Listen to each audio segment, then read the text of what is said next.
people. So I'm going to kick off, there we are, 41.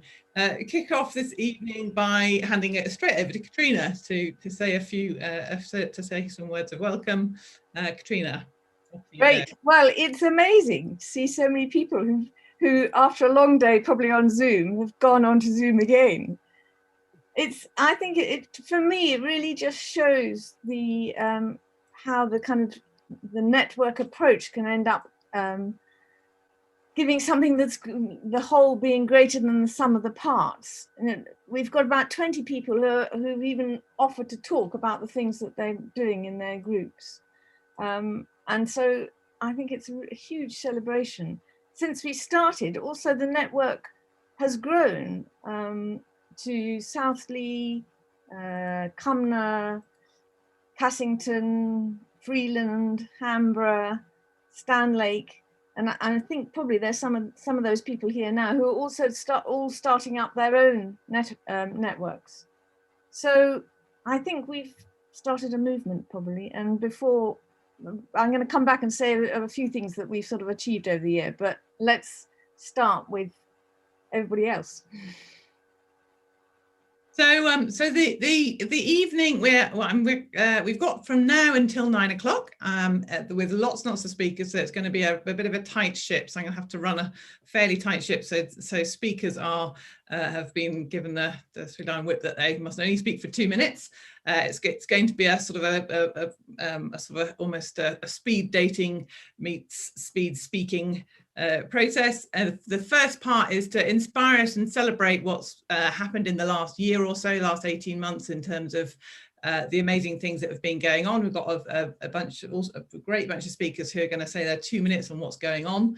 In terms of surveying, the whole sort of ethos of the network is around finding out what we've got, doing something about it, and growing the network. So we've structured the evening in that way. We've got a whole bunch of people talking about the surveys that have gone on, what we've been doing to the specific restoration projects and nature recovery projects, and then another piece on how the network is growing. And then the second part of it is, what do we want to do next, really? How do we grow the network? How do we make increase the knowledge and network the knowledge within the village? And what sort of things do we want to focus on? So that's the sort of the theme. And hopefully, if I manage to be brutal enough, there'll be time to have good questions and discussion towards in the second half. So without any further wittering, can I ask Lucy? I think you're first up, and the first of the sort of the surveying stories, talking about the water quality surveys which have gone on, and then yes. I'm going to come to Lucy Stoddart after that. And I'm going to try to share my screen now, so can you just let me know if this is working?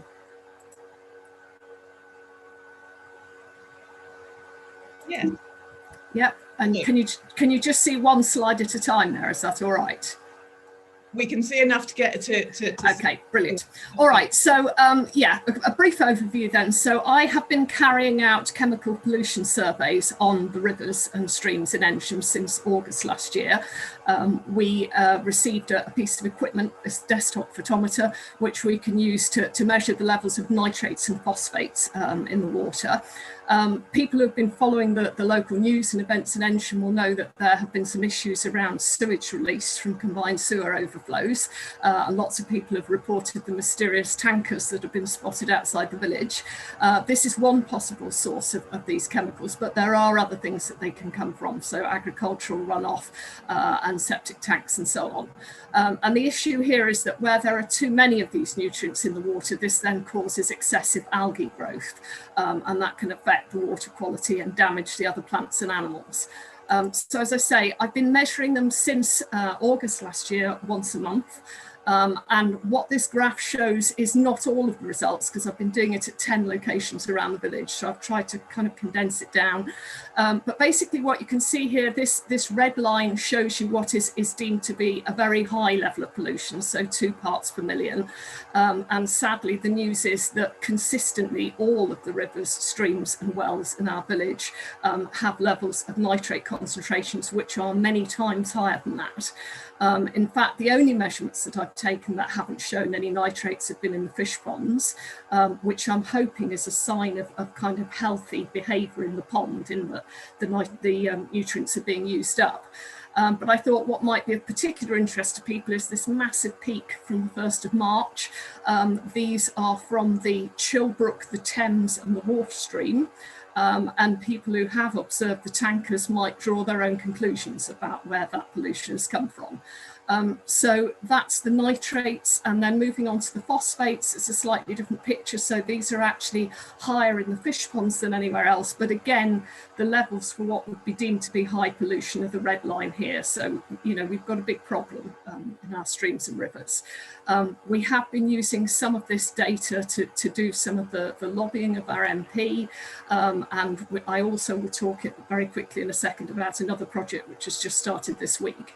But we were asked to make a kind of call to action as to what we might do about any of these surveys that are ongoing. So I guess my call would be whether there's anybody else who's interested in getting involved, anybody who might know something about water chemistry and might be able to give some advice or have ideas about what else we could do with the data.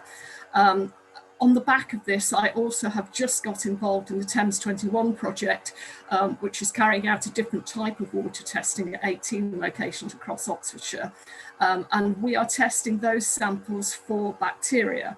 And the hope is that because there is a specific calculation that you can do in the ratio of these two organisms, the E. coli and the enterococci, that you can actually tell whether the bacteria in the samples is sewage linked or whether it comes from other sources, which, as I said earlier, is something that you can't necessarily tell with the phosphates and the nitrates. So again, we took our first samples on Monday, and as the results come out, I'm going to be posting them online and putting them up on our Facebook page. So happy to hear from anybody who wants to get involved and answer any questions later on. Okay. Brilliant, fantastic. Thank you, Lucy. If other people are interested in water quality surveying, get in touch with Lucy from the network. Moving straight on to water voles with Lucy Stoddart. It's been super fun. I've enjoyed in this, and I think there's room for more people to join in. Lucy. Okay. Hello, everybody. So a small group of us have been out hunting for voles the last few weeks on the Thames Path near the Swinford Toll Bridge. Last year, a few feeding signs were found indicating voles are back in Eynsham, but most excitingly, the voles have returned to Southleigh, and we're hoping that they're going to migrate down the river and recolonise other areas in Eynsham. So I'm just going to share my screen. Here we go. Okay, can everyone see that? Move that along a bit. So I just want to plug that there's going to be a water vole survey training session this Saturday for anyone who's got a spare couple of hours Saturday afternoon. I'm running a session from 1:30 for up to 7 people, but if there's enough interest, I run a second group from 3:30 till 5:30. If you are interested in coming along to this, please email me. It's lirstoddart@gmail.com. And why is it? There we go. These are the sort of signs that we will be looking for. So if you're looking at any of these pictures and wondering what on earth are those, then this training session on Saturday is for you. That we'll be covering water vole, field vole, otter, mink, but obviously focusing on water vole and discussing how to fill in survey forms and different techniques of identification. So yeah, please join me on Saturday if you would like to come along. And there's all the details once again. Brilliant, Lucy. Thank you so much. I suspect that it might be first come, first served to get onto that email fairly quickly. I would if I were you. Next up, Alan, please. The birds. Alan's been pulling together the bird group with great success. Over to you. Good evening, everybody. We're hoping to put together a network of bird surveyors, and the aim is really to survey key areas, largely external to the village, although I'll come back to the village itself in a moment, largely external to the village, and help provide some baseline data on the birds around the village, and hopefully, if it continues, we'll be able to plot some trends as well. And we want to assess the bird life population in all seasons. So this is going to be an ongoing program, we hope. And who's going to look after this? Well, I hope many of us, but we've started to put together a group of keen bird surveyors. Myself, Joe Bishop, Ali Bunning and Sally Taylor have started to help coordinate this. We're all experienced birders. Some of us are doing BTO breeding bird surveys in different areas locally. I do a patch in Leafield, for example. And we've also got a number of other volunteers who I've been in contact with recently, and more have come forward since, to help out on different areas of the village. How are we going to do this? Well, we've split the village up, the areas surrounding the village at the moment, into about 10 areas, but there could be possibly more, or some of them are quite large, so we could split those into smaller areas. We've got assigned individuals to look after those areas, of 7 to 8 of those areas already. And we'll certainly aim to do a monthly survey going forward from now on. Spring and early summer, we're going to, is when our bird life is most prominent, certainly in terms of both visual and audio, and perhaps less frequently during the winter, but we do want to survey the bird life in all seasons. The aim will be to try and patrol our areas, walking the bounds, hedgerows, checking the woodland, scanning fields, etc. The equipment needed is a good pair of binoculars and a notebook or a clipboard. And we'll use some of the BTO techniques, but we won't go into too much specialist recording techniques. The aim is to try and record every bird you see or hear, and we'll be putting together some more detailed guidance for the surveyors on how to do that. Best probably recorded on paper in the field, and then we can transfer to a database, and working with Katrina on how best to do that. So we need to do some more work on that. Your call to action, Alan. And call to action is any more volunteers, basically. We've got a good group to start with, and I'll be getting back in touch with those who've volunteered and I've been in touch with in the last week or so. But if there are any others, I'd be pleased to hear from them, either directly to me or via Katrina. And also, we don't want to forget our gardens.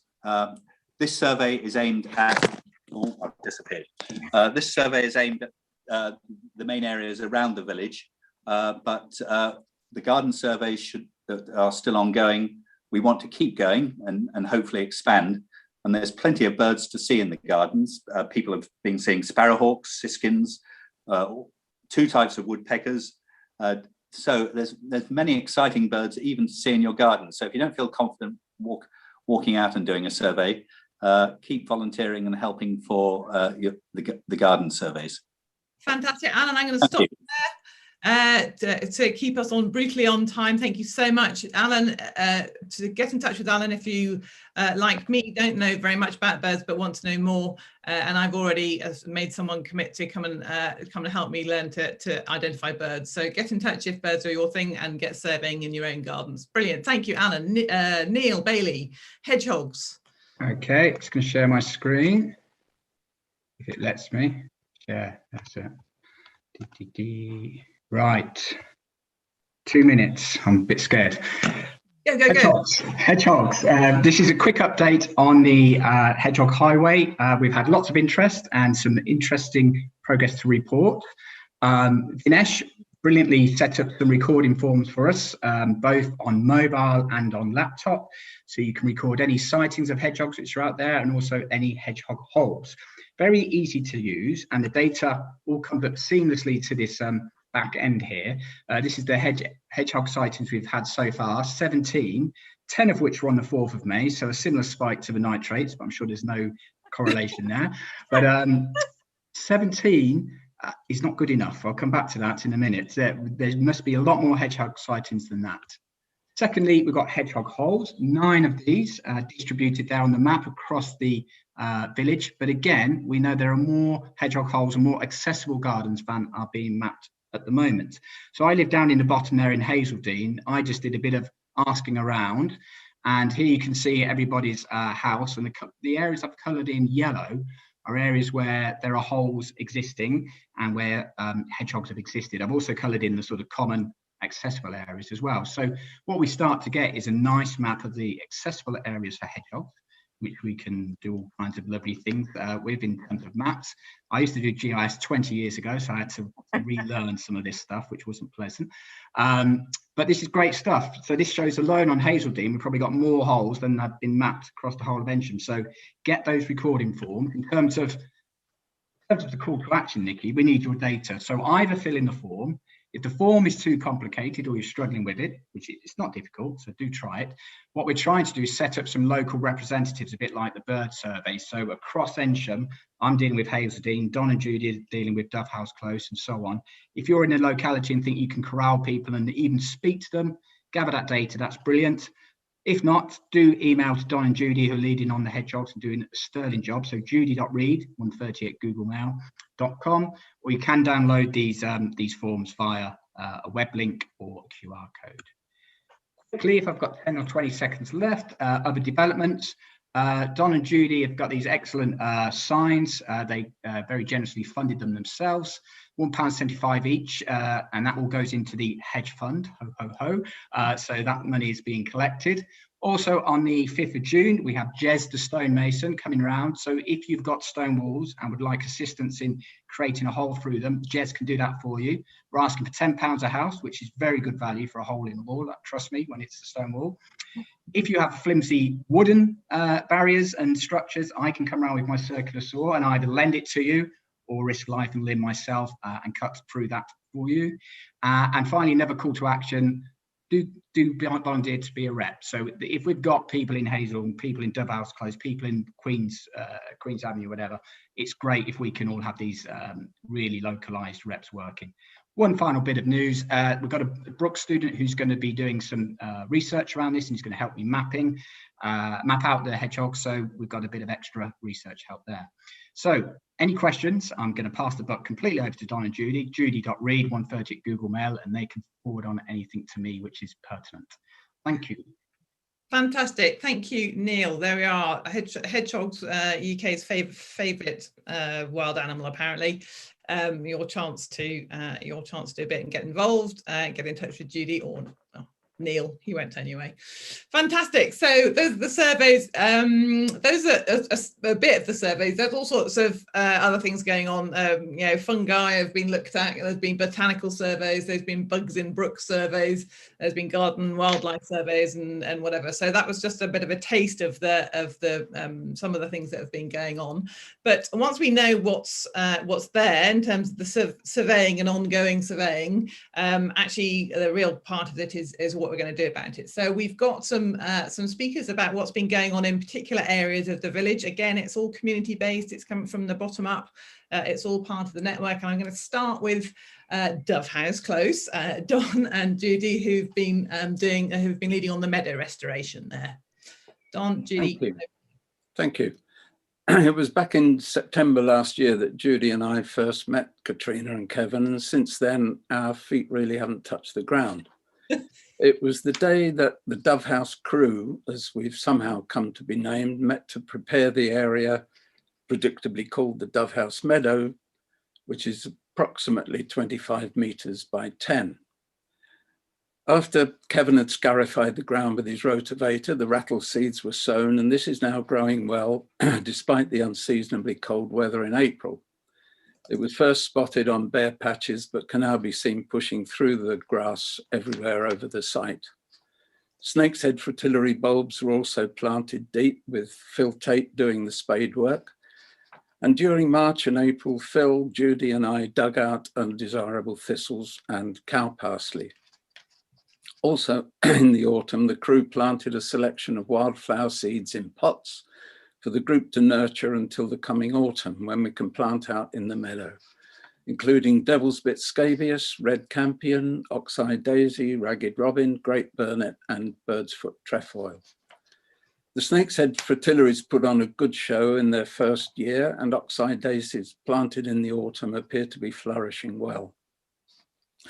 We'd just like to take this opportunity to thank Ross Macken for removing all the vegetation that was lifted in the scarifying process, and for providing some logs to delineate the meadow boundaries so that the area doesn't get mown, and to Katrina and Kevin for their instigation and motivation in the project. So now we look forward to the autumn, when we all bring our nurtured seedlings to plant out in the meadow. Thank you. Fantastic, thank you very much, Don. And moving straight on to in a similar vein, I'm going to go over to Linda, who's got a few words about what's been going on near her. Thank you. I'm also part of another group of neighbours in the village who've been involved in some restoration of land.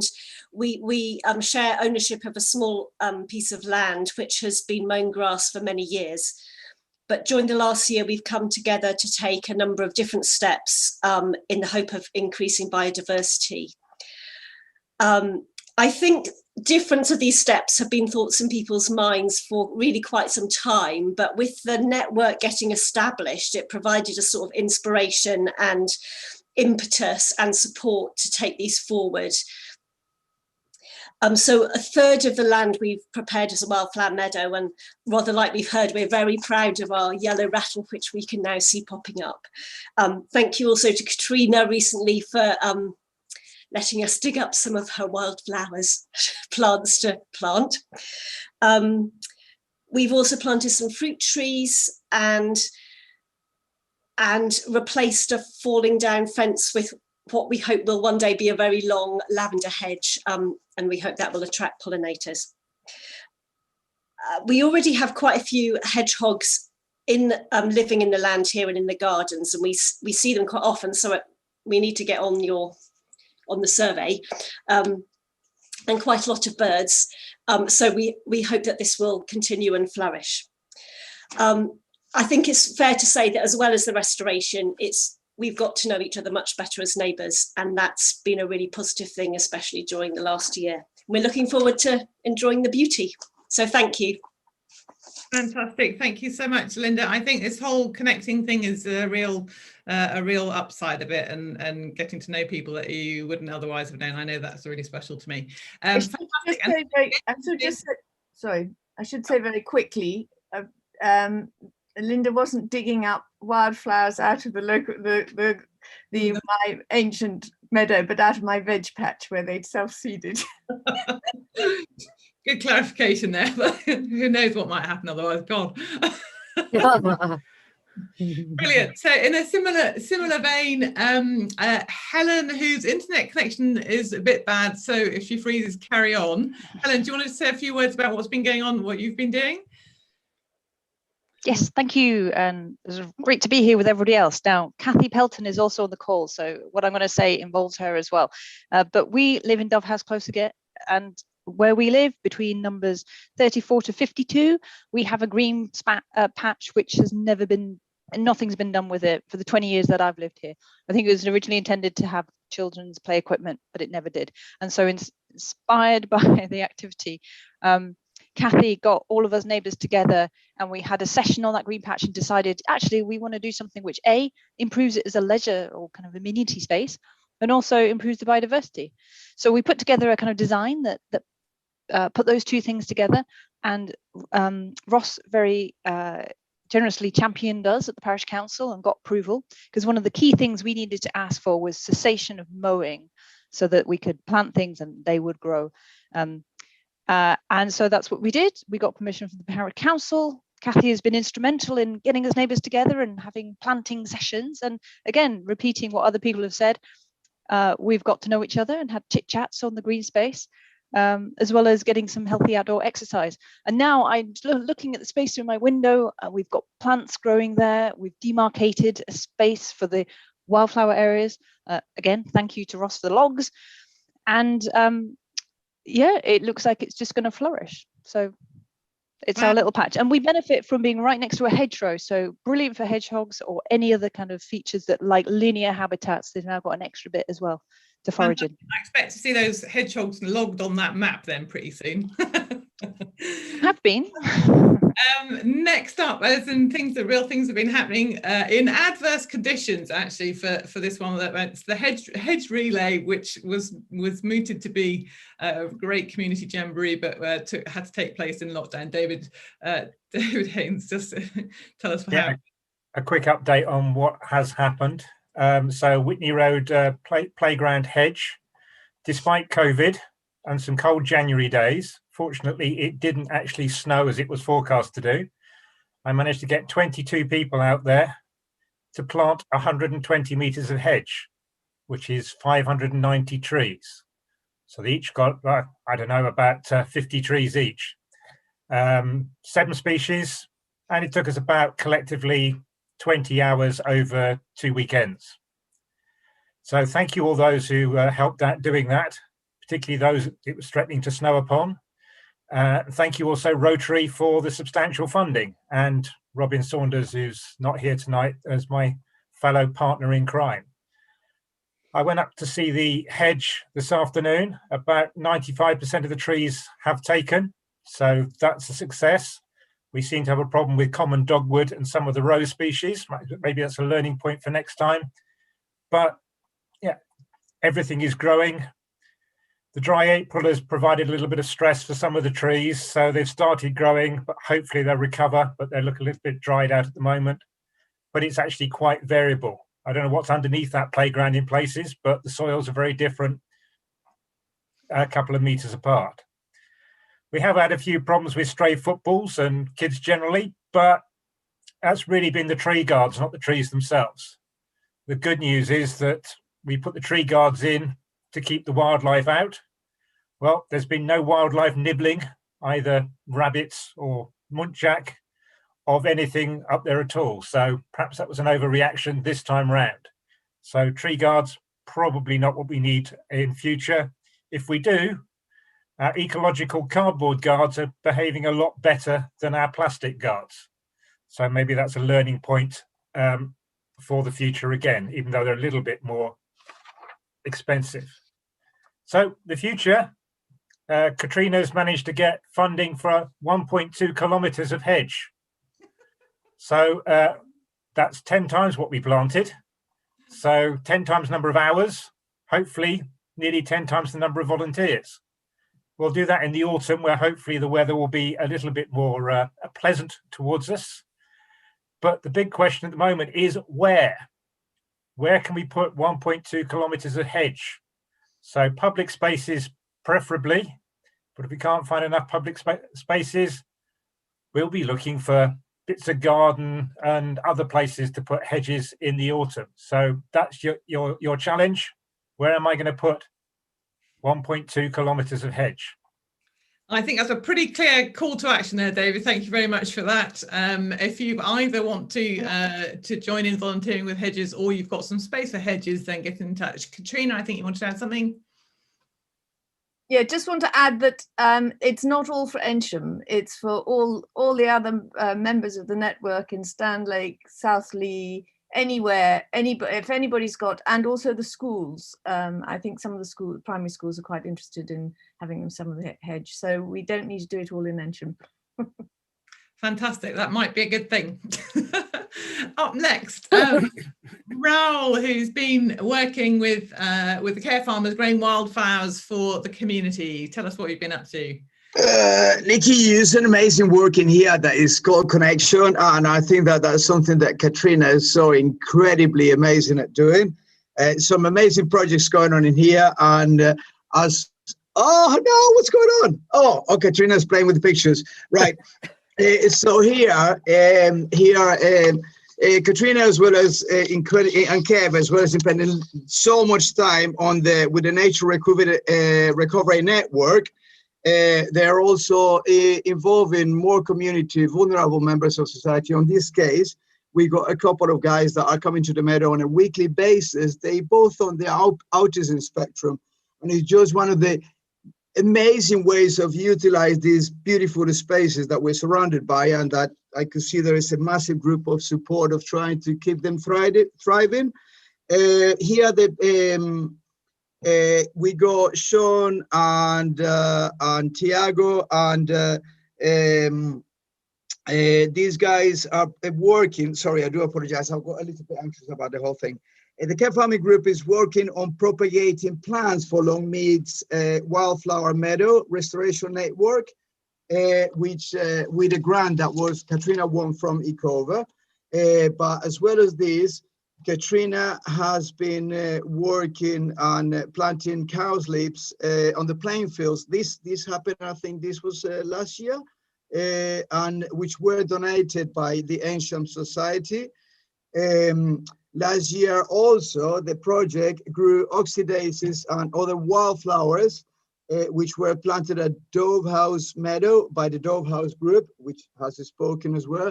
And I just want to take this opportunity to say that this amazing space is there to be preserved for generations to come, but also can bring communities together, and it's a fantastic opportunity to bring vulnerable members of society that can incredibly, massively benefit from the outdoor spaces, as well as being part of a recovery program. Thank you. I hope I didn't muddle up too much. That's fantastic. Well, thank you so much. Thank you so much for that. And it's a really special community project, that. So thank you so much for that. So you can see we've done loads of surveys. You've all done loads of surveys. There's loads of stuff going on in terms of actually doing recovery work done by individuals in their own places. And the real key to this is about how the network works. And so we just wanted to have a little session about how sort of growing the network and what's some kind of networky ideas.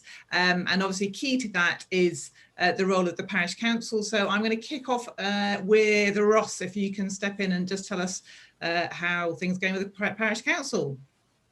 Right, hi everybody. So I'm Ross Mackin. I'm one of your parish councillors. I'm just going to share my screen because I've got a couple of slides to take you through.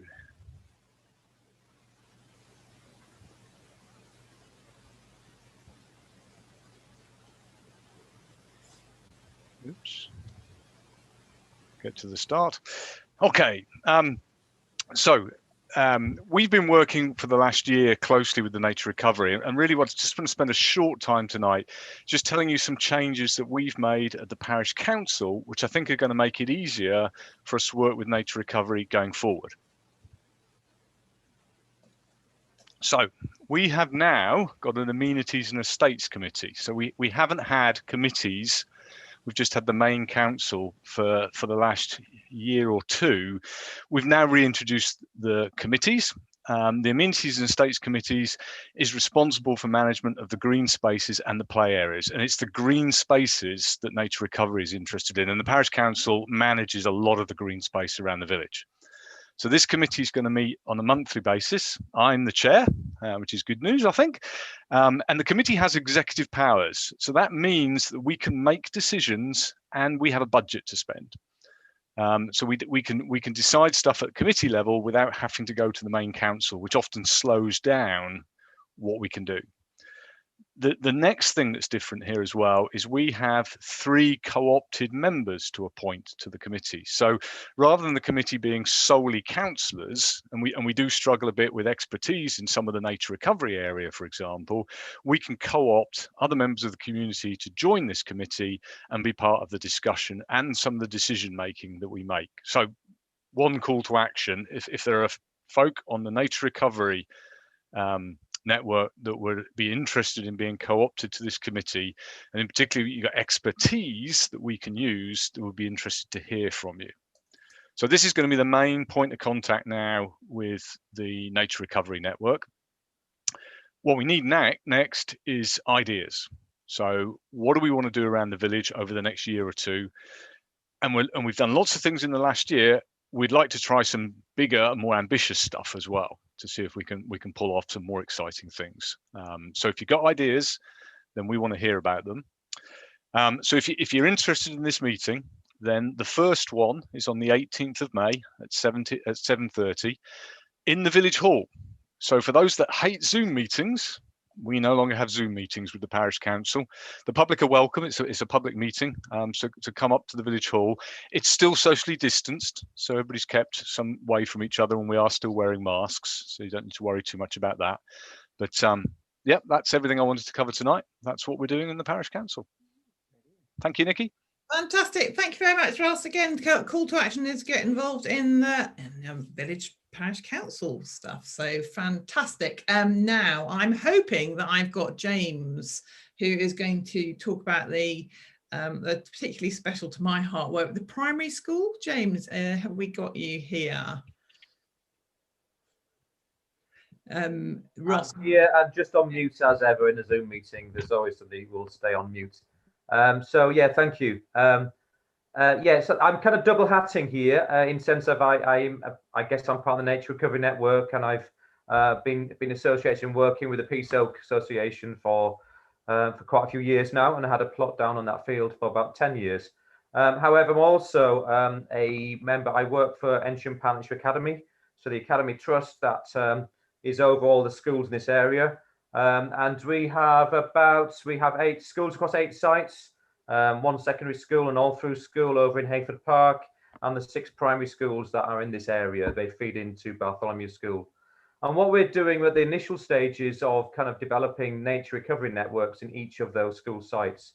Now, some of that's on the back of, there's somebody, Russell Fisher, who's local and lives in Freeland. He's been doing a lot of work at Bartholomew School for a number of years. So his work's quite special as well. So we're working closely with him and also some of the biology teachers at Bartholomew School. And really quite simply at the moment, we're at the beginning of this really. So what we're going to do is initially do some surveys in mid to late June of all the school sites. The school site's very different. We've got a really special site at St. Peter's in Cassington, which has got a very big pond area. It's just planted about 1,000 saplings to put a hedgerow around it. It's got another forest school area. It's a beautiful location. So biodiversity there we expect to be pretty good, or something that we can actually study. We've got another school site at Hamborough that's got a 5-class extension block going on there. And it's been basically, the school grounds have been laid waste by diggers and new astroturf, and they've taken up a massive bit of hedgerow to extend their field. So we expect work to do there really. So the challenge is we're going to survey what's on the actual the school sites, and Russell and the biology teachers at Barts and ourselves, we're going to develop a simple methodology. We're going to record that. We're going to have a shared spreadsheet. And then from there, we're going to look at a number of biodiversity projects on each school site, something different depending on the skills there, what resources we have. With the expectation if we do it in a year's time, in June 2022, we would love to see increased biodiversity from our survey methods. Now, I know it's simple kind of science. It probably won't work out like that. However, obviously, as you can see what we're trying to do, we use this as a vehicle to develop a network on each school site, and also with the communities which actually feed those different schools. So really the call to action is that we are looking for people in each of our villages around here. So that will be obviously Eynsham itself, Cassington, Freeland, Hamborough, make sure you get them all, Stanton Harcourt, Standlake, and a bit further away over in Hayford Park. I'm not sure anybody on there from Hayford Park, to just get involved with the schools. So we're looking 1 or 2 key members who could work in schools, make the contact, really be people that could actually then link with teachers or some of the staff in schools and pupils to develop a nature recovery in each one of those, which will become in itself our EPA Nature Recovery Network, which will again nestle under this wider Eynsham Nature Recovery Network. So that's where we are with that at the moment. Fantastic. Thank you so much, James. It's particularly dear to my heart because I collected a whole load of acorns way back when, and now they've all sprouted and it's really lovely. Fantastic. So in terms of other types of community engagement, and let's point out that it can also be very good fun. Julie Mappen's going to tell us about something she's sorting out for us in September. Let me unmute myself. Can you hear me all right? Yes. Okay, good. So call to action is save the date. So in September, Friday, September the 17th, we have organised a comedy night. It's a fundraiser. It's being organised by an organisation called Flock Comedy, who does stand-up comedy nights for charities, for PTAs. So I've been assured that it's going to be very funny, but not too blue. We have 4 professional comedians: Nick Page, Samantha Day, Earl Ockin and Harry Stuccini. I haven't heard of them, but apparently they're quite famous. And it should be a way of earning some really good money for the Nature Recovery Network. So call to action, put the date in your diary. It is Friday 17th of September in the Village Hall. Ian at Eynsham Cellars has agreed really kindly to do a bar, well, we'll provide the wine at a good price for the bar. We'll send out an email at some point selling tickets, so look out for that. We'll send it out on the Nature Recovery Network. So tell your friends, tell your family. It should be a fun night. There are some promotional posters that we've got, little A5 posters. So if you have a window in the village, or if you've got a shop in the village, then you're happy to put a poster in your window, that'd be great. If there is anybody who wants to organise a tombola or a raffle or any of that kind of thing that can earn us even more money, that would be fab. And finally, if there's any volunteers that want to help, particularly in the bar, because I'm hoping that we can sell quite a lot of alcohol and other soft drinks are available in the intervals. We'll have 2 intervals and something at the beginning. So if there's anybody that is confident and competent at selling on a bar without drinking all the profits, that would be fab. So there you go. That was quick. Fantastic. Thank you, Julie. Party organisers, get in touch with Julie for in preparation for September. Also happening in September is the Great Big Green Week, which Sarah is going to tell us how Eynsham can do something fantastically fun. Yeah, well, the comedy night is brilliantly timed as a warm-up act for the Great Big Green Week, which runs from September the 18th to the 25th. It's a national idea to showcase all the wonderful things that people are doing, but also to raise awareness running up to COP26. And that's all about climate and ecological emergencies. So it's a call to action for all individuals, groups, schools, creatives to get involved and think. It's working up to that time, but thinking of activities to have during that week, maybe art installations. Hal wants to see the Guinness Book of Records longest recycled bunting through the village, or I mean, whatever. But there's so much fantastic work, and Green Tea have some money to put towards this as well, to help if people need resources or maybe to sponsor prizes.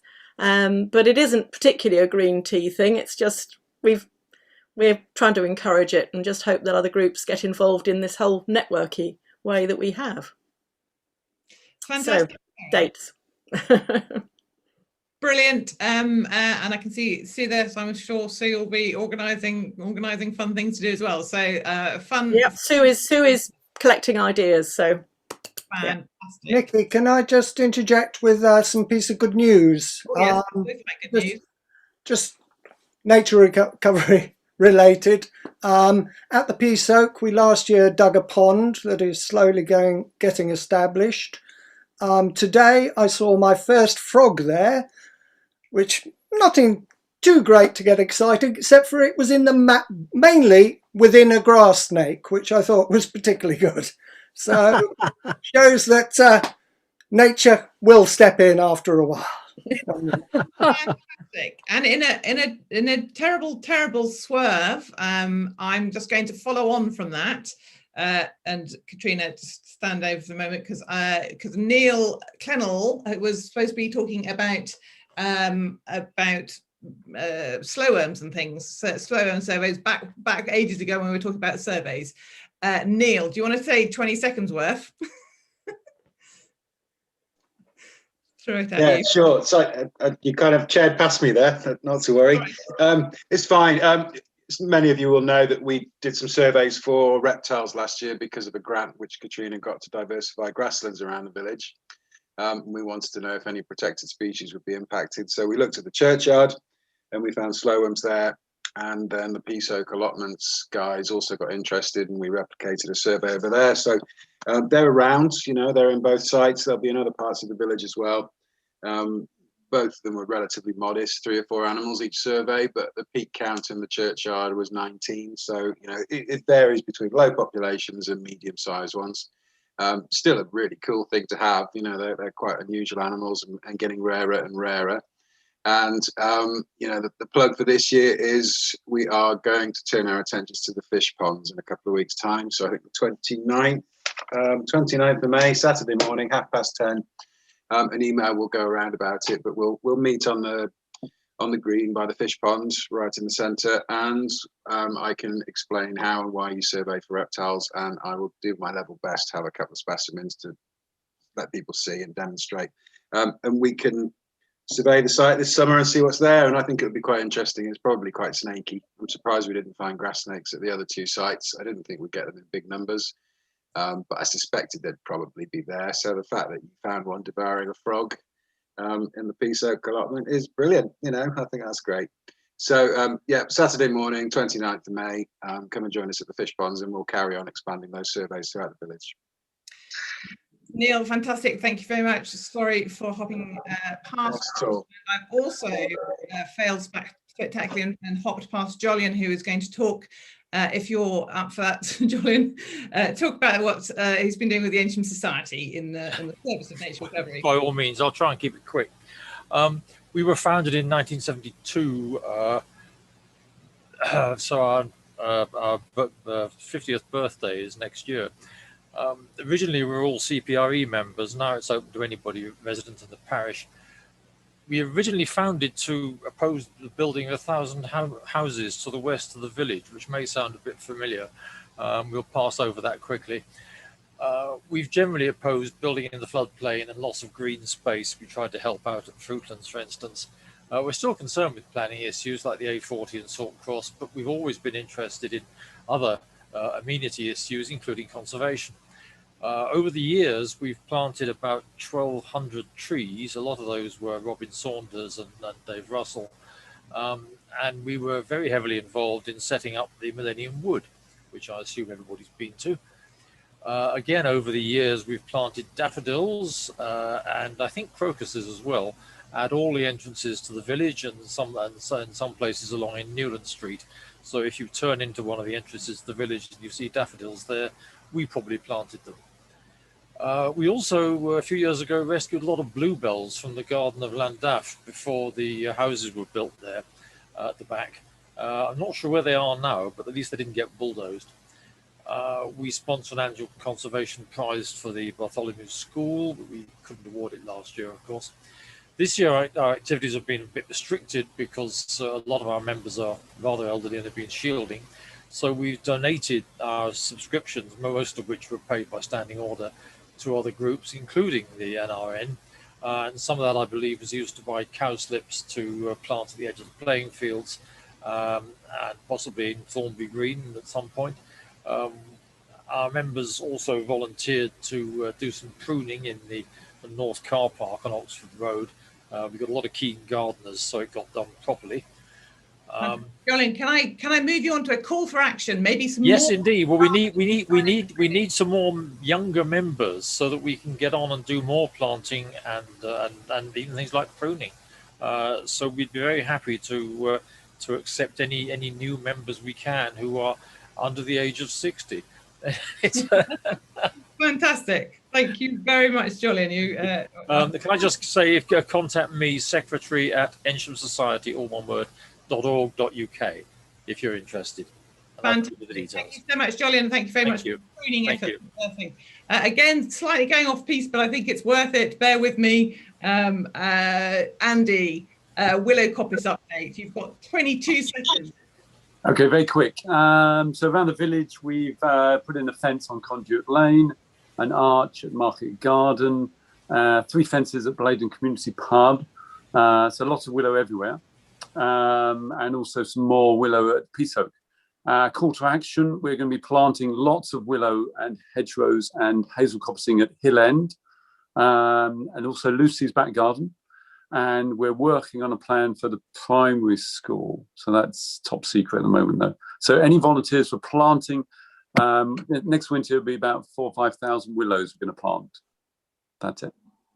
Oh, and courses at Peaceoak on Thursday evenings, 2 members.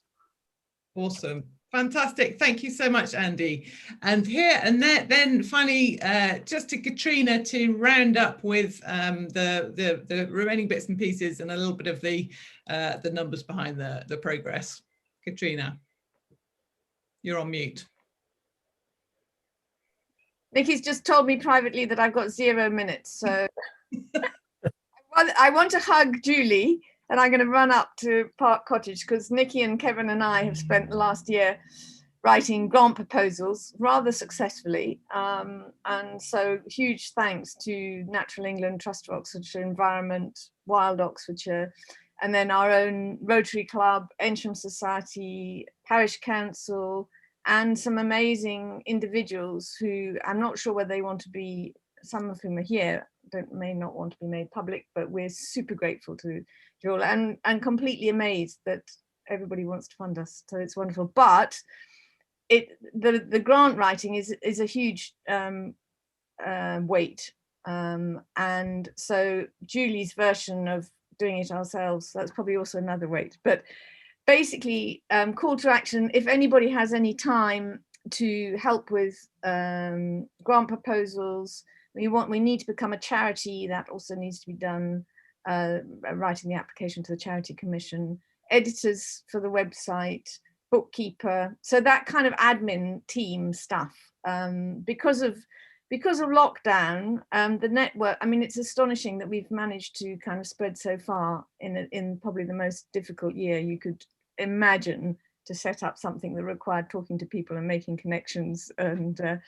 And so we've done pretty well, but the kind of core needs a bit of expansion. And the other, so just to talk about one more challenge, is people's modesty.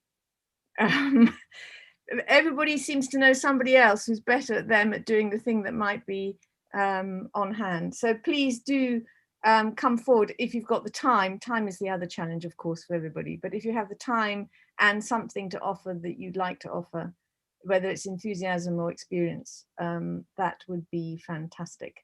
Just to say also that our membership or our mailing list is 250 email addresses. And looking at the screen now, I imagine that's probably somewhere near 500, since there are 2 people on each call, and that doesn't include the families as well. So we're doing pretty well. And hopefully everyone, we're about to launch the website, which I think Kevin's going to talk about. Nikki, I'm preempting you, so I'll stop. Brilliant, thank you, Katrina. Not preempting at all. A perfect segue into the next sort of part of the meeting, which is we've done the review stuff, and now we're looking forward, and we're looking to how we strengthen the network, and that's both in terms of knowledge and people. How do we grow the network and people, and how do we communicate? And then a little bit on things that we might want to focus on. Central to all of those, I think, is the sort of central repository of knowledge. And Kevin is going to talk to us about the website, which has been very busily being developed. Kevin, you're on mute. Still on mute. How's that? Perfect. So I'm going to share my screen, if that's okay, and show you just a bit of the website. So this is a website that we've been developing with some of my colleagues in Zurich, who have a company called AnyForum, and they've been absolutely amazing in helping us construct this thing which is like Topsy, growing and growing. So the important thing to notice is, can everybody see my little cursor? So up in the top corner here, there's a thing called home, and that's sort of a critical button. So just remember top left corner, home. And here you just saw Andy, and here he's collecting willows again. So the idea of the whole thing is really expressed in this little tree here, which Katrina devised. So curiously, this tree looks a bit like a network. It also looks a bit like a human brain. And that's no coincidence, because the idea is that our brain is massively networked, the most amazing network we know. And what we're trying to represent here is this grassroots movement where we connect to each other in all kinds of different sub-networks and big networks and overall networks, which is this nature recovery. And the idea really is to provide the infrastructure where we can start to build a kind of knowledge base and a connection base that is infinitely scalable. So we started with Eynsham, and as you see, it's growing. And that's really represented in this little icon.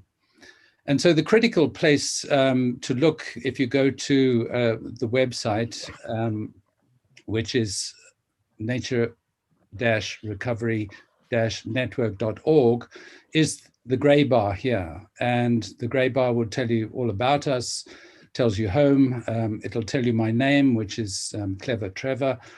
And the important thing about the network really is that we have these things called projects. So here we have projects, we have surveys, some of which we've talked about. So we can go to a survey, and we see here a survey page, and you'll see bird surveys, reptile surveys, botanical surveys, tree surveys, all the way down to mammal surveys. And with these surveys are connections to groups. You can join a group, you can have a discussion forum of your group, you can contact other people, and that's all available here. So anything that's blue, you click on, and 2 or 3 clicks, and you're in really the middle of the network. If you ever get afraid and think you've strayed too far and you've gone down the maze, you just have the home button you can come back to and press that one. So with the surveys done, we can then start to think about habitats. And so here's the habitat page, and we've got a whole series of habitats: grassland, veteran trees, orchards, plant propagation, hedgerows, and so on. And if you click on any of these, you'll start to find another whole set of activities that you can get involved in. So Ra was talking about plant propagation. Here's groups that are involving plant propagation. Here's Raul again, busy with his care farmers. And so these are things where, if you go to projects, you'll find the habitats. Now, as we've seen already in the discussion we've had, a very amazing part of the Eynsham environment is that we've got a very long history of engagement in conservation. And that is reflected in another little thing we've got here called Green Tales. And the Green Tales gives you, again, a link to stories by people of the history. Then we've heard about education in the schools and things we can do there, outreach, of course, also with the care farming, the webinars that we had, amazingly successful, and then the super successful and very innovative tiny talks that we all enjoyed. So what's the call to action? The call up to action is really on several fronts. One is that we need you, all of you, to become members. And to become a member, you log in over here, you register as a user, then you can pay us a little money, £10, to become a member, and that will give you certain kind of benefits. And the point of the becoming a member is that you have access to things that a simple user doesn't. And also you provide a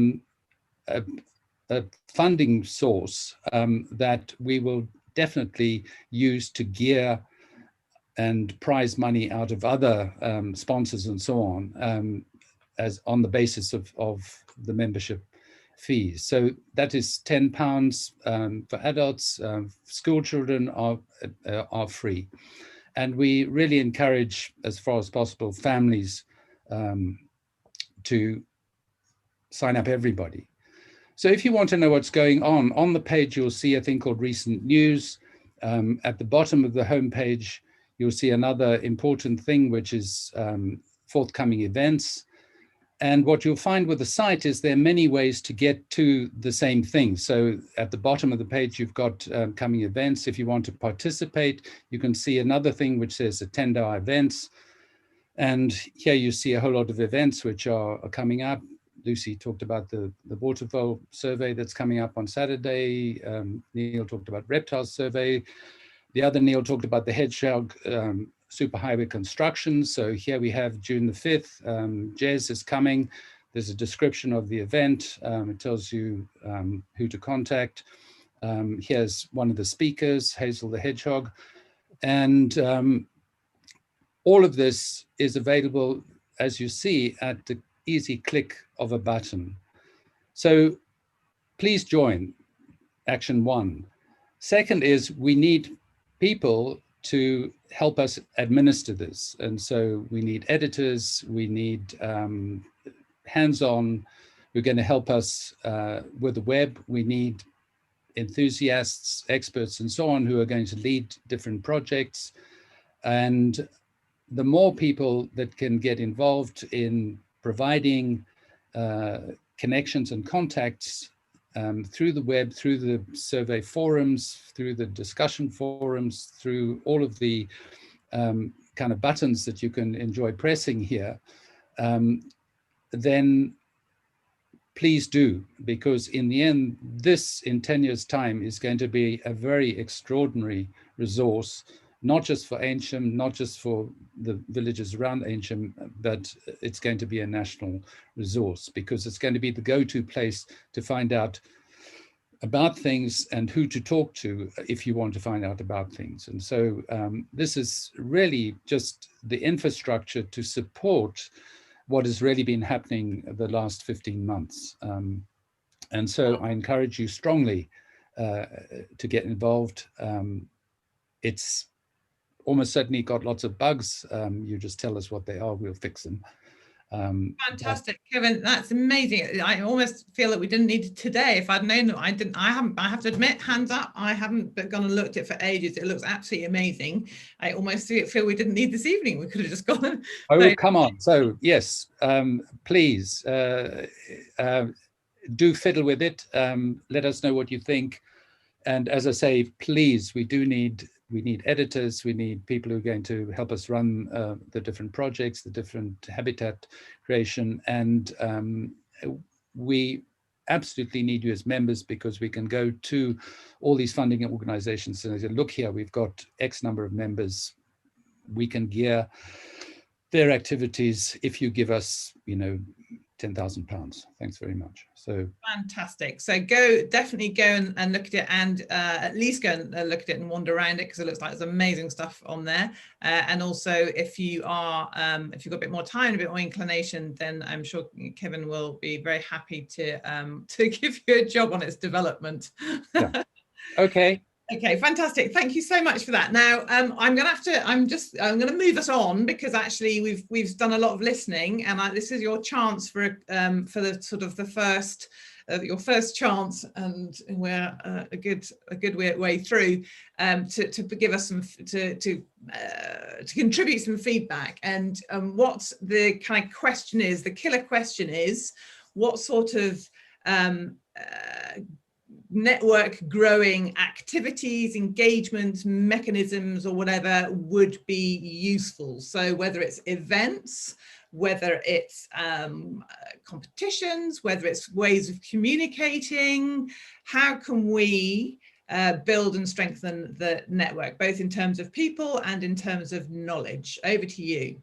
If you wave, or actually waving's not so good, put your hand up. If you do the little reaction button and put your hand up, like I've just done, then I think I'll be able to see you best. So ideas, please. Wait. So yes, Julia or Julia. It's Martin, actually. Hi. I'm not Julia. I'm Martin. But that's by the way. My computer died at the last minute. I'm Martin Groves. I'm chair of the Allotment Association, and I think there's a lot that we've got to contribute to the wonderful work that's going on in and around the network.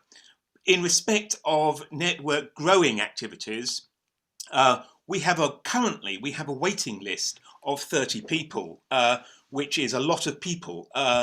And currently we perhaps let 10 plots a year. So there are a lot of people who are not going to be able to engage in the kind of nature recovery activity that is associated particularly with having and nurturing an allotment plot. So any thoughts about whether or not and where we might develop a new field for a new allotment site? This might be something for Ross in respect of his amenities and estates committee, but other people might have ideas about that too. So that's just one suggestion for network growing from the allotments. Fantastic. Thank you very much, Martin. Anyone else? I've written that down. Next. Events, comms, anything, newsletters?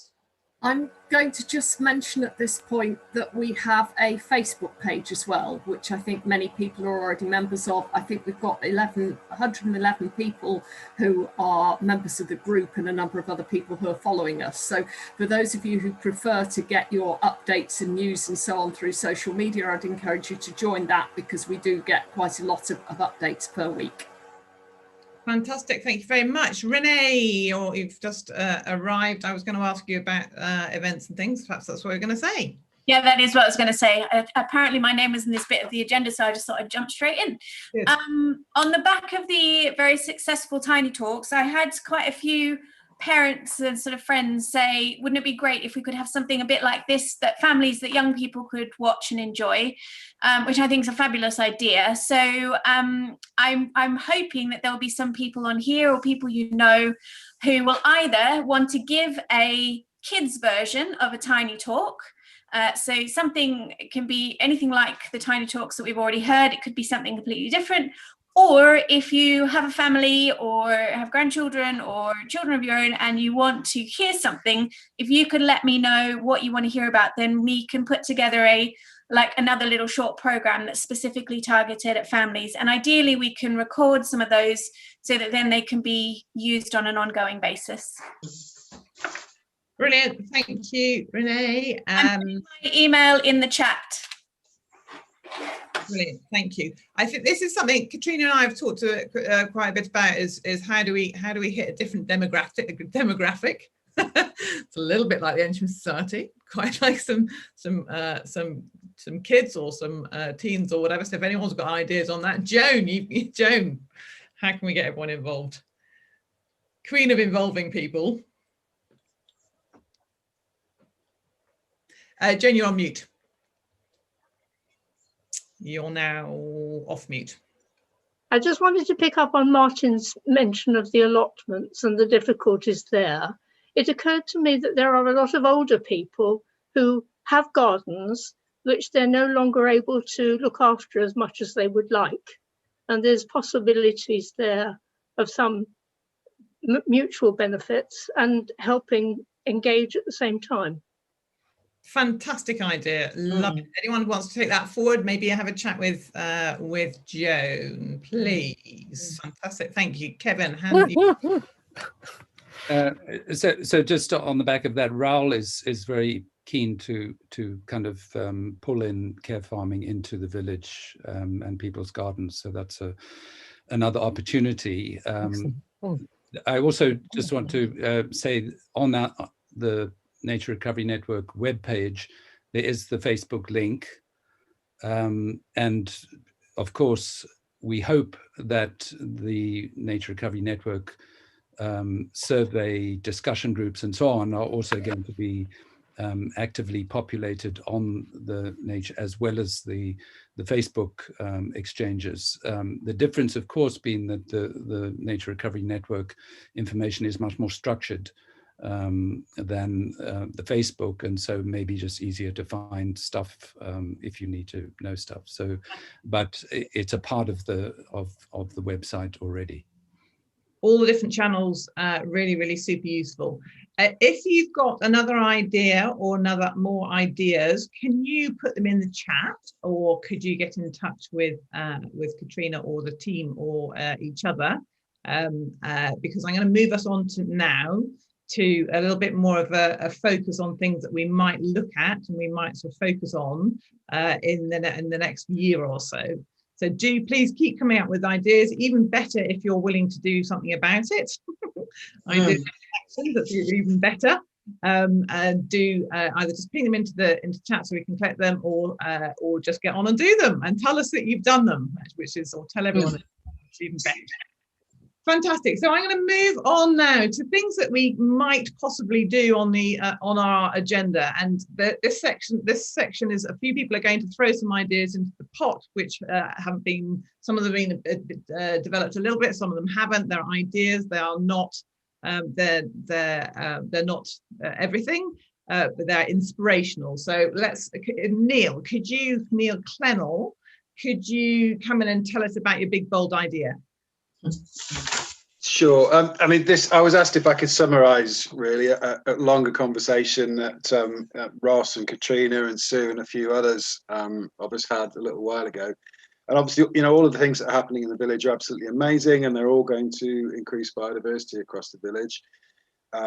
But with you know, really big ambition, we could actually start to sequester, buy, have lease control over big areas of land on the outskirts of the village, I think, which could really, really increase the biodiversity value of the parish. And the two good examples are, if any of you are minded to go and have a walk along the footpath from the fire station, which runs behind the industrial park and out towards Chilbridge Lane, you'll walk through those couple of fields, which one is going to be built on, sadly, by West Eynsham.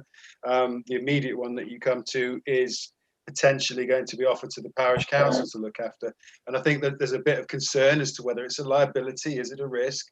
But if you walk over that piece of land now, it is pretty much nature recovery in action. Now, I walked through there today. It's wonderful. Birdsong's amazing. You've got really rampant scrub encroachment. You've got trees starting to come through. And I think quite often leaving a bit of land to its own devices is quite a creative way to restore nature. It's part of the mix, I think. So for me, of course, the parish council should take it on. Usually there's the concern that it would be costly, etc. But you know, just as Linda said, you're asking for cessation of mowing, you know, stopping doing things, and a bit of benign neglect is actually very cheap. And then the other example that we talked about was when the Garden Village was first mooted, that big piece of floodplain land down beyond the Wharf Stream and beyond was on the market for a guide price of £500,000. You know, it's 50 hectares, I think it was. And I know £500,000 sounds a lot, but it really isn't if you put your shoulder behind it through a combination of grants, public fundraising. That's very achievable. And what an amazing nature reserve that would have been for Eynsham, rather than another quarry. You know, so there are things which can be done. And of course, we've got a lot of development pressure coming our way. That's unfortunate, but it's always worth trying to see what you can rescue from the ashes. And I think with a bit of savvy, potentially the parish could really look, you know, with fresh eyes about what's on the hinterland of the village and what we might actually be able to put into the control of people. This is, sorry, just to jump in there as well. This is exactly the kind of idea we're looking for, something that's big and challenging and ambitious. And the idea of bringing more land under the control of the village, I think, is a really good one. Fantastic. You guys need to talk. Yeah. And others. and others to join in. That's exactly, it's so exciting. I'm going to move on because there's more. Jenny, not on a sort of a land buying scale, but Jenny, can you tell us about your camera box ideas? Yeah, hello everybody. I'm just going to share my screen with you first. Right, so would you like to know what small mammals are visiting your garden? Yes. Yes. Okay, glad you said that. So I have to say, first of all, this is not my idea. So I am the secretary for the Oxfordshire Mammal Group. Some of you may be members, I don't know. And we have devised these box cams. Unfortunately, because I live in Eynsham, then I have got a box cam, which we are happy to loan out to people. We're also happy to show people how to make them. Okay, they're really good. So you can see basically what they are here. So they're very easy to make. I couldn't make one personally. You need a few DIY skills, but basically they're made of wood. They have a perspex top, and in one end you fit a camera, a box, a trail cam, and I'm just going to move this. Hold on a minute. For some reason, just a second. Yes, sorry. Yeah. So you'll see the box. There's a small sort of indentation at the end where you can put food. So if you'd like to attract small mammals like voles, wood mice, shrews, hedgehogs, you'd probably need to put mealworm. It depends what you want to attract. Then you can just put that in the undergrowth in your garden, leave it over a few days, and then hopefully by the end you will have some lovely little images like this. Okay, so depending on whether you have it set on video or on stills, or you can have sort of alternate between the two. You could get hedgehogs. As I said, you could have field voles, bank voles, wood mice, shrews. We've even had badgers poking their heads through just out of curiosity. So how do we do that? How do we do it? Yes. Right. So if you're interested in borrowing the one I've got, I do have one, which we are loaning out. Or if you're interested in making one, then personally I will not be able to show you how to make one, but I know somebody who can. And they can give you instructions of how to make one, the kind of camera that you would need to buy. And we're doing it more than anything, I think, just to get people interested in what's visiting their gardens. But also we have data sheets as well, which then we can feed into Katrina's data that she's collecting, and also obviously on a larger scale nationally. Sounds fantastic. Anyone who's interested, there is my email address. Brilliant. Fantastic. Thank you so much, Jenny. Okay. Get in touch with her. Just a quick one, Rebecca. Litter is an ongoing thing, and while it's you might be not. Yes, I will talk for 1 minute. Yeah, a minute. Right. I came back to this country a few years ago. I was shocked. What happened to England's green and pleasant land? Rubbish everywhere. Came to Eynsham, moved here 4 months ago. Rubbish everywhere. Started a one-woman campaign picking up rubbish twice a day, which I still do. What can we do? We can all moan at everybody else, but you know what I think? I think it's as bad to walk past rubbish as it is to drop it. So everyone, go to the DIY shop, order online, get yourself a litter picker, get yourself some black bags. If you want to recycle the stuff, do. Otherwise, put it in your household rubbish. Let's get this into schools. Let's make it as appalling to drop rubbish as it is in Germany. I cannot tell you also how this infringes on animal rights. Bits of twine, bits of netting near the allotments, not my allotment, which I look over here in Cobbett's Close, but the other large one. There's gardener's twine everywhere. Animals get their feet involved in it, whether it's birds or mammals. It is a danger to animals. It's unsightly. I want to see everyone in this village on the street with a black bag and a litter picker, and their families. Thank you. Wonderful, thank you. And I think there is a litter picking group, I think, isn't there? Yes, there is. It's once a month. It's not enough. Okay, so every day. Plogging, I think it's called, when you go jogging. I will attack you with my litter picker if I see you without one. Sorry to be so evangelical, but I'm passionate about it. Okay. Rebecca, did you say flogging? Huh? Nikki? When you go jogging, you go jogging Oh, and you jogging, not flogging. Jogging, and don't say thank you. I don't want your thanks. I want your help.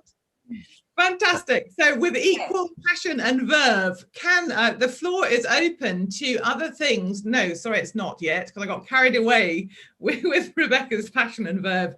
What I want to do is to get Katrina to say a little bit about trees and tree protection, because this is the thing that drives me insane, that we keep talking about planting trees and we forget to protect the trees that we've got, and whether that's here or whether it's in the Amazon, it's a real problem. So Katrina, give us a bit of an insight on tree protection ideas, and then it's open forum.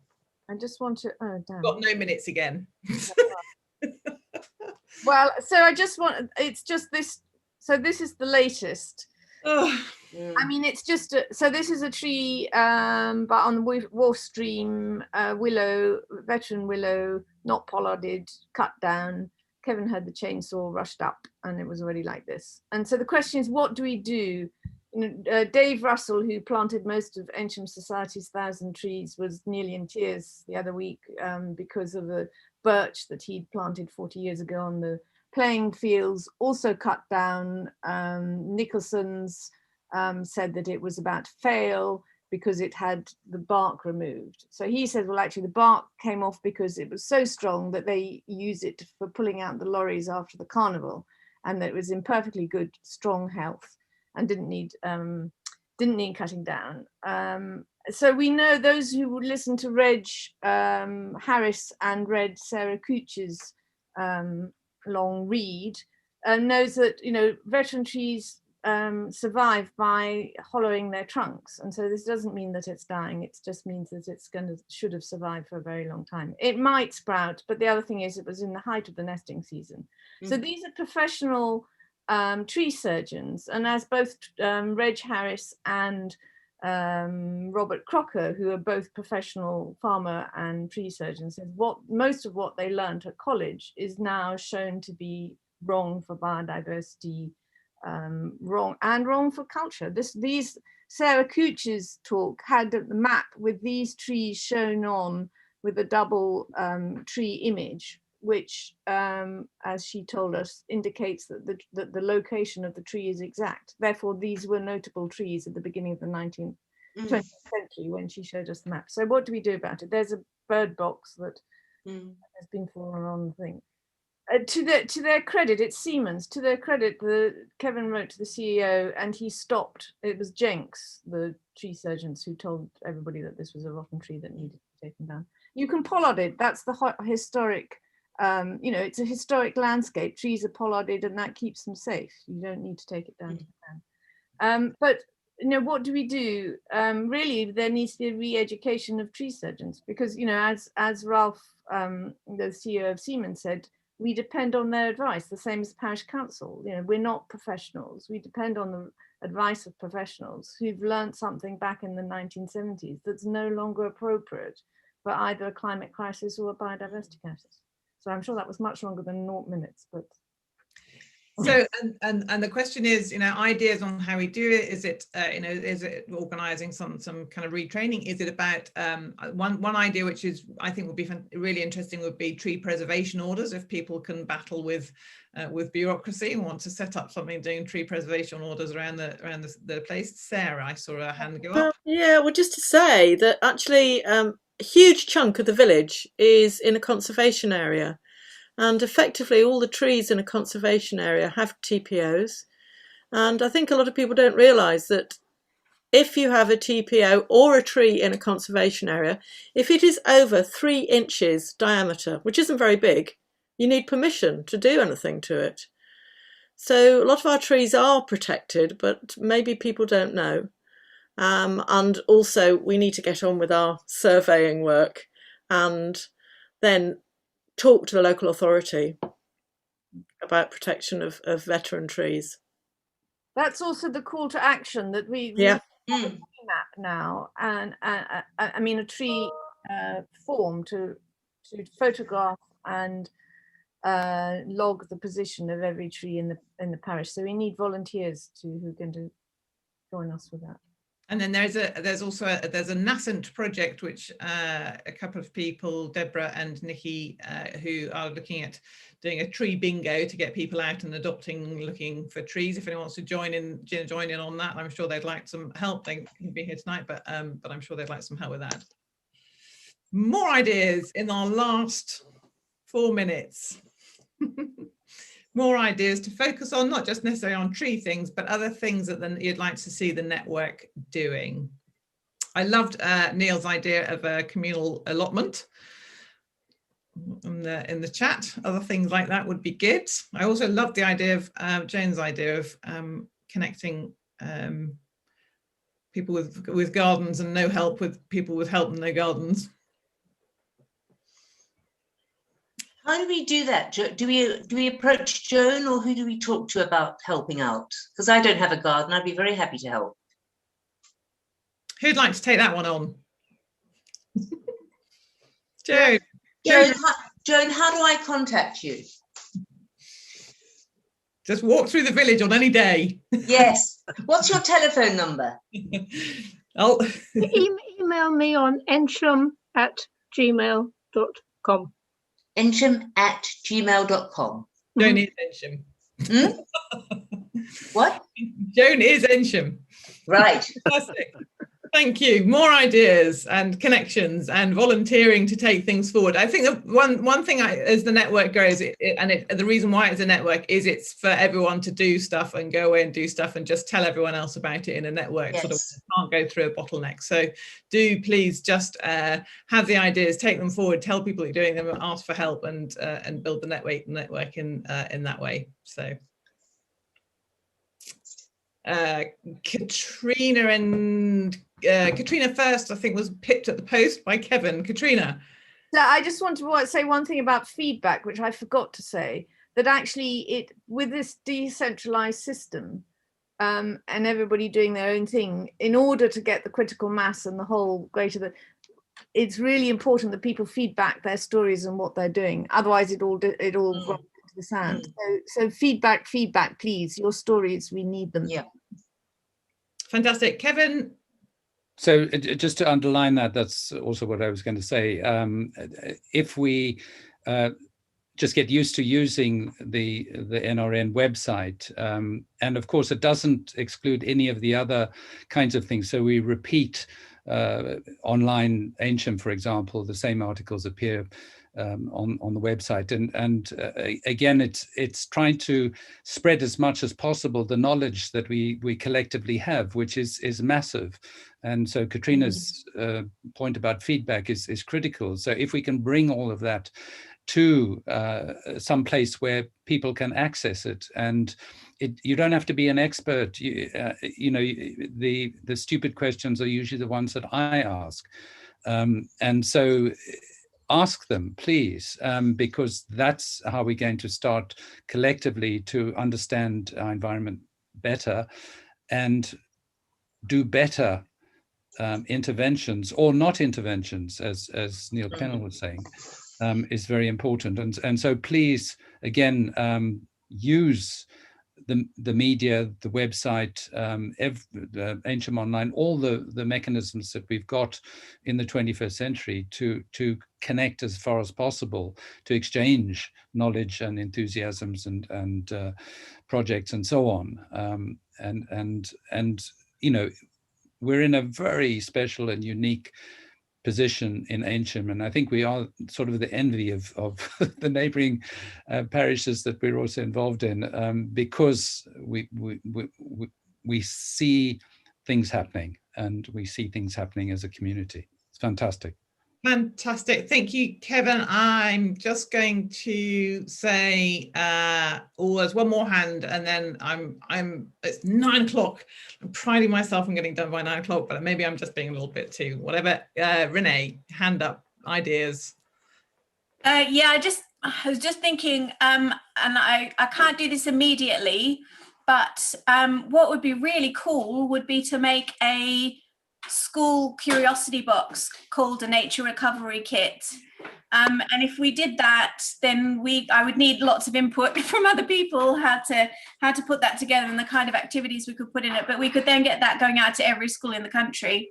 And we could maybe do some kind of arrangement where a little bit of the money from each sale goes into the nature recovery pot. Love it. Absolutely love it. There's some more good ideas in the chat. Do please keep chatting.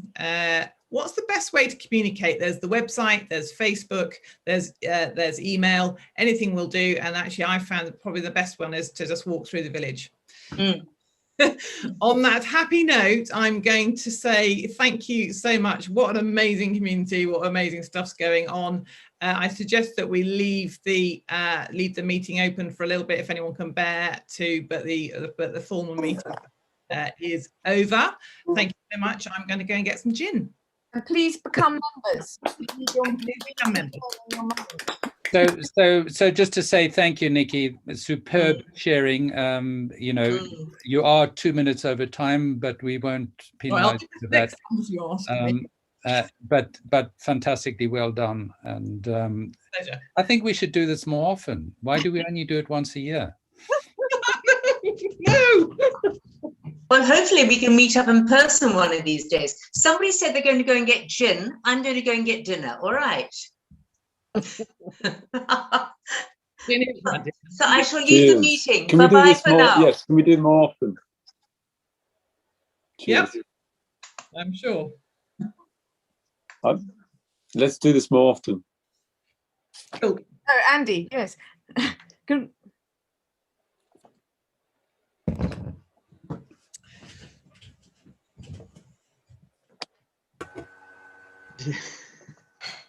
Could I just ask, how do we find the place to log the hedgehogs, please? I think somebody put it in the chat, but what I can do, I mean, I would guess we might do a follow-up email anyway, so perhaps we should have an email with some of the important links for people. But I think it will also be on the website as well. So let me have a look through the names and so on afterwards and see if there's any way to kind of get a sheet maybe of the kind of main links and so on to people, if that would help. Thank you. The Hedgehog links are in the newsletter. Yeah. We'll also put it on the website. Yeah. Just say also the mail out. Guys, before I go, I just need to say that I'm overwhelmed and overjoyed to have been participated on this meeting. It's incredible to see how much goes on in Eynsham, and I think that Eynsham has got incredible potential to really take a lot of these projects, you know, nature recovery, wildlife, and all of that to a higher level. There is so much amazing energy and great people on this village that. Just thank you for having me tonight, and because yeah, I think I got to get some beer now, but please it'd be amazing if we could do these meetings as well a little bit. I mean, I don't know how often it happens. It's the first one that I attend. It's the first one that's been, Raoul. Oh, really? Well, it's just amazing. All of them, Raoul. Super overwhelmed. Thank you all for having me tonight. Why are you all still here? We've got nowhere to go to these days, Nikki. Staying in is the new going out, hadn't you heard? True. Lucy, thank you very much for setting up all of the Zoom and the live streams and the